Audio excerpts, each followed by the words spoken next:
Now it's time to go over the Boolean type, and this is probably the easiest one to understand. All a Boolean is a value that returns either true or false. I mean, that sounds pretty, straightforward to me. So let's see this in action. So we'll just create a val. We'll call this is true, and we're gonna make this of type Boolean, and we're gonna make this equal to true. It can't be 1. Yeah, it can't be 1. Can't be 3. It has to be true. And let's create another one called false.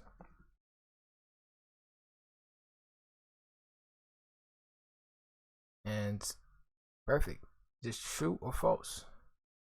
And later on, when we start to get more into nulls, it also could be null just in case you're taking an input or you want to specify as null. But for the most part, Boolean is just true or false.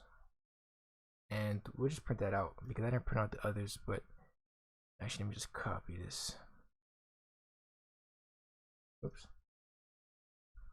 Copy that. True.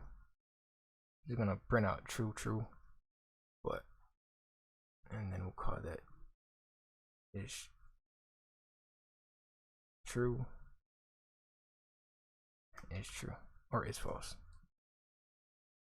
and then run that,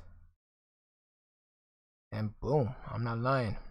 Obviously, we still have the float and the double, but we also have the true and the false. Sounds good.